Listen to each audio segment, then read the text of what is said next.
Mas kontrobersyal. Winersa niya ako. Mas pinainit. Ramdam ko ang halik niya sa leeg ko, pababa sa aking. At mas pag-uusapan. Tinanggal niya bigla yung panty ko. Mga sikretong dito mo lang mapapakinggan. Top Secrets. Top Secrets. Top Secrets. Top Secrets. Hi Kabisyo, it's me, DJ Rocketera, ang Basa Princess ng Love Radio. At eto na nga po ang programang Top Secrets kung saan pwede kang magbahagi ng pinakatatago mong sikreto. Magaan man ito o napakabigat na klase ng sikreto, kasama mo ako. And we have a caller on the line. Hello, magandang gabi sa iyo. Hello po, good evening. Magandang gabi. Pwedeng malaman kung anong alias mo? Fabian po. Fabian from Imus, Cavite. Ayun, Fabian from Imus, Cavite. Si Fabian ba ay laking Imus, Cavite o nito lang nasalta sa Imus, Cavite? Actually, taga Batangas po ako, city. Batangas City. Kailan ka lang nag-move sa Cavite? More than 7 years na rin po. More than 7 years. Uy. Yes, po. Ikaw ba'y nakatambay sa labas ng bahay ninyo? Opo, kasi nagbo-board lang po ako eh. Medyo Nagbo-board tulog na po yung mga ka-boardmate ko. Okay, sige. Naririnig ko kasi yung yung mga tricycle. Opo. Hindi, sige. Okay lang yan. Basta itutok mo lang yung mikropono ng cellphone mo sa bibig mo, ha? So, ano naman may Yes, paglilingkod namin sa iyo? Pwede ba naming malaman kung ano ang top secret mo? Bali ako po ay hindi po ako kasal pero may ka-live-in partner po ako na taga rito rin sa Imus. Isang taong maimpluwensya sa pera at sa mga ibang sa mga may katungkulan sa munisipyo, ganun. Mhm. Tapos ako po kasi isang security guard sa isang SM. Bali nagkakilala po kami nung ka-live-in partner ko po sa SM kasi po siya manager po siya ng isang stall sa SM. Pero kamo Bali, dali lang. 'Di ba sabi mo kanina naka-dorm ka. Hindi mo siya kasama ngayon sa bahay. Bali naghiwalay na po kami. Okay, sige. Continue. Then tapos po nung pinakilala niya po ako sa family niya is hindi po ako matanggap nung nanay niya. Kasi security guard lang daw po ako. Bali, ayaw niya po na mapangasawa ng anak niya is isang security guard. Kasi bago po kami magkakilala nung anak niya may karelasyon pong pulis yung anak niya. Bali, ako lang po yung napili. Hanggang sa nagsama na po kami nung naka-live-in partner ko. Pagkatapos hanggang araw-araw niya po akong pinagdadabugan ng pinto, sinusungitan, bawat kilos namin kasi nakapagpatayo po kasi ako ng bahay dun sa compound nila. Kumbaga lugar nila, teritoryo nila yung lugar na yun. Pero lupain nila yung lugar pero aking bahay yung nakatayo. Uy, so meaning nagtagal kayo nitong ka-live-in mo na ito? Yes para po, makapagpatayo ka ng bahay? Opo, umabot po kami ng 6 years nung babae. Pagkatapos po sa unang taon po okay po kami, hindi nakikialam yung parents niya. Kasi parang itinakwil po siya nung nanay niya eh. Pero yung tatay niya po, kakampi ko po sa lahat ng bagay. Lahat po ng kamag-anak niya is okay po sa akin bukod po dun sa nanay niya. Pagkatapos po, hanggang sa nagkaroon na po kami na, po kasi siya single mom. Tapos ako po yung tumayong tatay ng bata nung 1 year old and 3 months pa lang po yung anak niya. Ako na po yung tumayo. Tapos hanggang sa nagkaroon din po kami ng anak, Sa ngayon po ano na siya, 3 years old na po yung baby namin babae.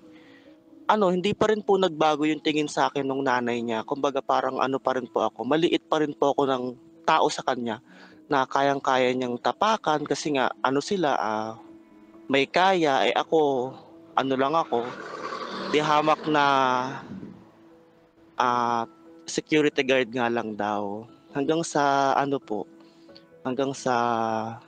ako na po yung kusang sumuko dun sa relasyon namin na po kami ang dami na po namin beses naghiwalay dahil dun sa nanay niya. Kasi lagi niya po talaga akong pinagdadabugan, hindi niya po talaga ako tinatantanan hanggat kada uwi ko po ng trabaho, ganun po yung ginagawa niya sa akin. Pero hindi po ako pinagtatanggol ng asawa ko kasi ang gusto po kasi ng asawa ko is parang ligawan ko din yung nanay niya para magkasundo kami. Kaya lang kahit ano pong pagpapakita ko ng kabaitan is wala po talaga nangyayari. Ayaw talaga sa akin. Hanggang sa naghiwalay na lang po talaga kami. Baka dapat iba yung pinakita mo. hindi ko po alam kasi baka iba yung baka dapat iba yung pinakita mo. Baka may extra ka pa dyan na Wala. De biro lang. Pero masasabi mo ba na lahat ng mga kaya mong gawin o binigay mo ba lahat ng pwede mong ibigay para lang mahuli yung kalooban nitong nanay ng naging live-in partner mo? Yes po. Bago po kasi magka-COVID noon, nagkaroon po kasi ng COVID din yung mama niya. Ako po yung umasikaso sa kanya, ako po yung tumulong sa kanila. Nawalan po sila lahat ng trabaho. Ako po yung sumuport kasi yung security guard po kasi ng SM is hindi nawawalan ng pasok. Kumbaga lahat po ng guard noon ay dire-diretso pa rin po yung pasok. Pero lahat po ng family side niya is nawalan po ng trabaho. Kumbaga ako po lahat yung sumuporta hanggat di nawawala yung quarantine noon, COVID noon.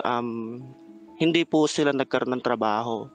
Bale ako po yung sumuporta sa lahat, pagkain, kahit anong klaseng trabaho na nag-e-extra na ako, nagtitinda na ako ng mga kakanin kasi taga Batangas nga po ako, so marunong po ako magluto ng kakanin, kutsinta, bibingka. In-extra ko na po yun, kapala na lang po ng mukha sa mga katrabaho para may pangtustos lang po sa pamilya po ng asawa ko. Tapos ngayon, yung bahay na pinatayo mo nung naghiwalay kayo, napunta na lang sa kanila. Opo, bali bago po kami nagkahiwalay nung kalibin ko dati, nakompleto ko po yung bahay. Bali na up and down ko po siya, naka-aircon, flat screen TV, lahat po ng gamit ko inverter, tapos mga malalambot na kama.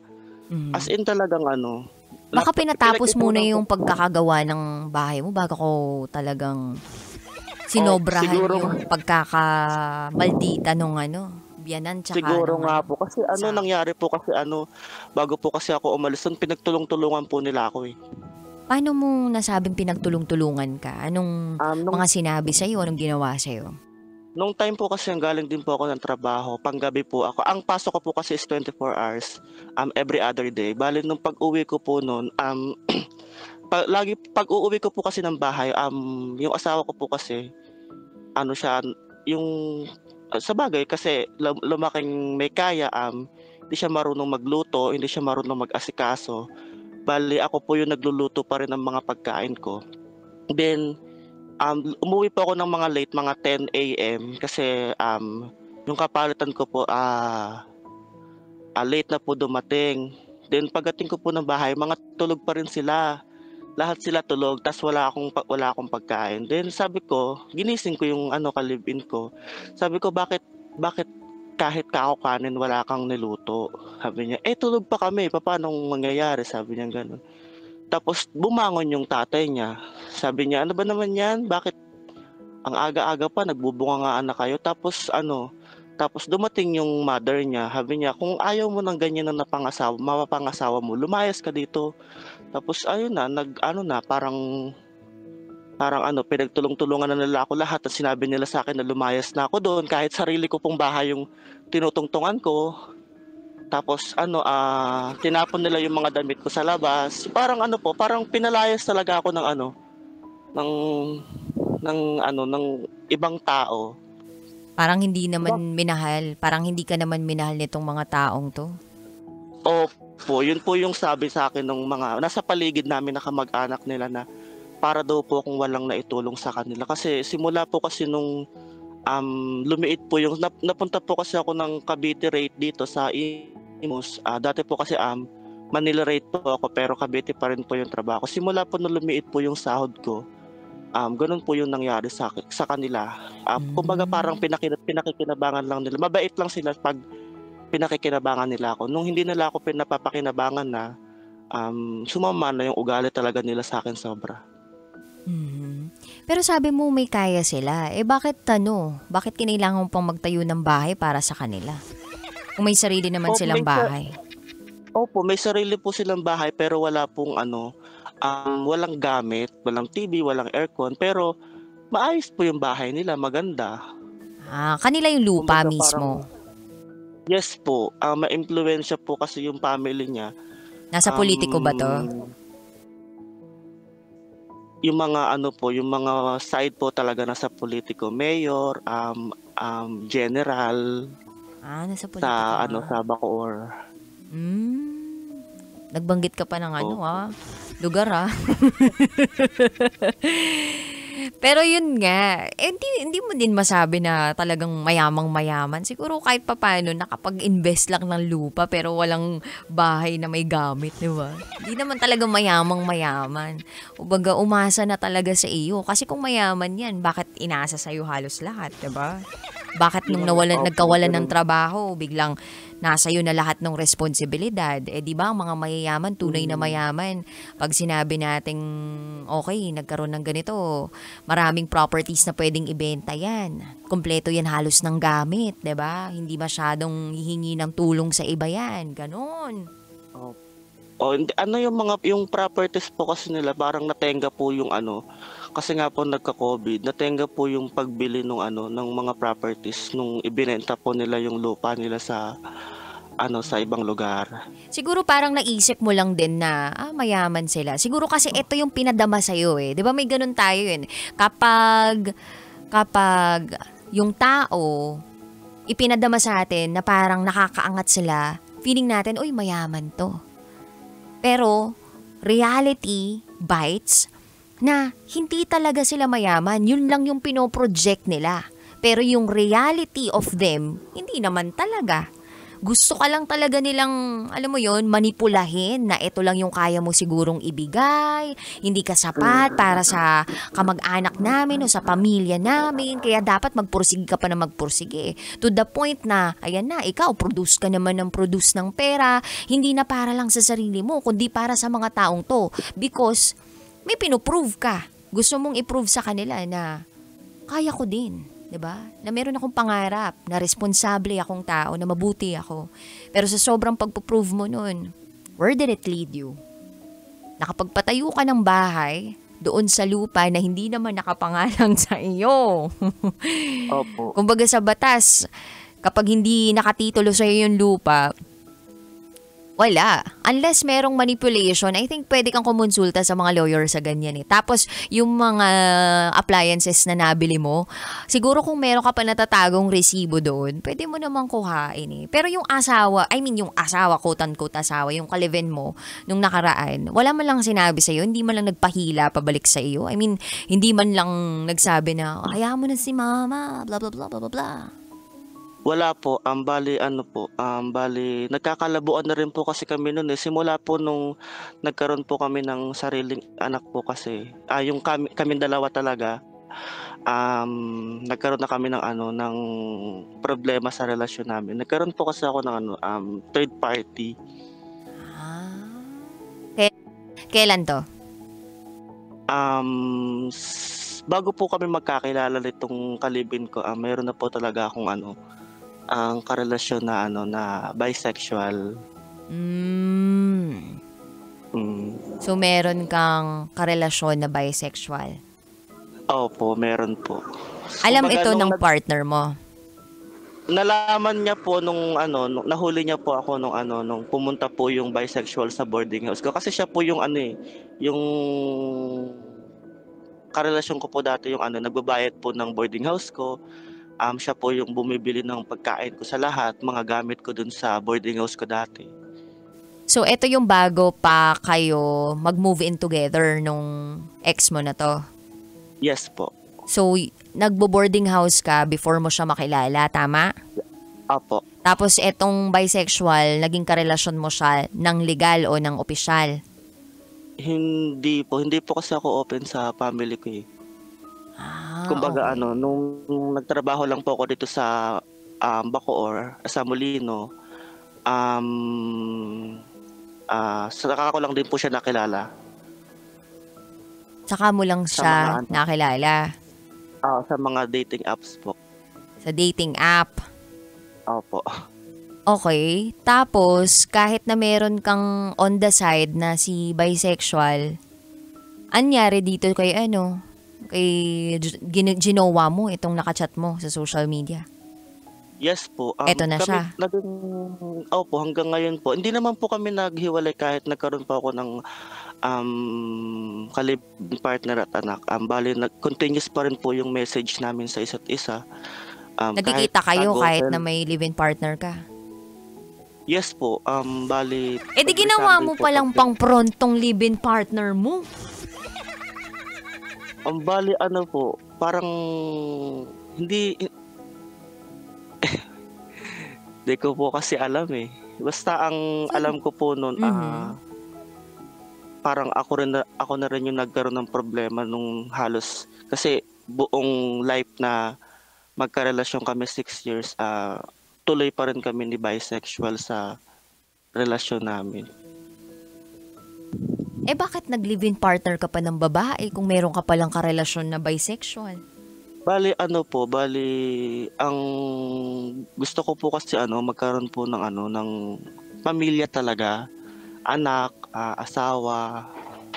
Pero yun nga, mas attract po kasi ako dun sa, ewan ko kung hindi sa babae, pero attract po kasi ako sa bisexual talaga eh. Attracted ka sa kapwa mo. Opo, ganun. Mhm. Kaya mas minabuti ko na na magtuloy pa siya kasi payag naman siya na may ko na parang payag siya na kabit ko siya.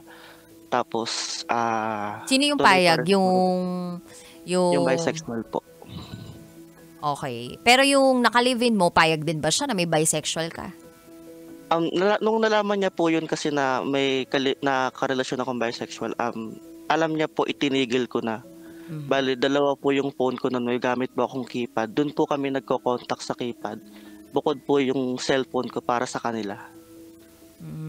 Bali, iniiwan ko po sa locker ko yung yung isang cellphone ko na keypad para pagpasok ko po, saka ko po siya gagamitin. Doon ko po nako-contact yung bisexual. Tapos kailan nalaman nung live-in partner mo? Siguro po magto 2 months pa lang po kami nung kalibin partner ko noon. Nalaman niya na po na mayroon akong karelasyon na bisexual. Bali, muntik na rin po kami maghiwalay noon. Pero napigilan namin na maghiwalay kami noon kasi may nangyari na po sa amin. Tapos, 6 years, dun sa loob ng 6 years na yon, nalaman niya pa ulit na continuous pa yung lihim na relasyon ninyo nung bisexual? Wala na po. Hindi niya na po, nalalaman? wala na. Alam niya po talaga wala na yung relationship namin ng bisexual. Oh, see? Ikaw talaga. So, ano ngayong mo? Ano ngayon yung gusto mong mangyari sa buhay mo? Bali, ang gusto ko lang mangyari is, ayaw niya kasing ipakita yung anak ko sa akin. Bali, ang ginawa niya po, pinablatter niya ako sa barangay na nakakasakop doon sa compound nila. Then, hindi niya na ako pinapupunta ron. No contacts, lahat, social media, pati sa pagtawag ko, nag-iba na siya ng SIM card. Hindi na siya nagre-reply sa lahat ng text ko. Hindi ko na siya makontak. Tapos hindi na daw ako pwedeng pumunta ron sa compound nung ko. Tapos tinatago niya na po sa akin yung anak ko. So gusto mo nang makita yung anak mo? Opo, kasi almost magto 2 months na po akong hindi niya po pinapakita anak ko . Bale nakakabaliw po. Nakakabaliw din yung ginawa mo dun sa girl, ha? Opo Kumbaga, nga eh. parang inanakan mo para magkaroon ka lang ng anak. Pero minahal mo naman. Opo, bale minahal ko po kasi muntik na rin kaming ikasal nun eh. Nakapaglakad na kami ng Senomar Papers, naka-attend na kami ng mga seminar. Mhm. Opo, tapos nung ikakasal na dapat kami nung time na binigay ng date, doon na po nagkaroon ng ng problema, nag-quarantine na po. Hindi na po kami inavail na pumunta ng munisipyo. Anyway, tuloy-tuloy yung usapan natin, ha. Magbabalik po kami dito sa programang Top Secrets. Kailangan pa bang i-memorize yan? Love Radio. Basic!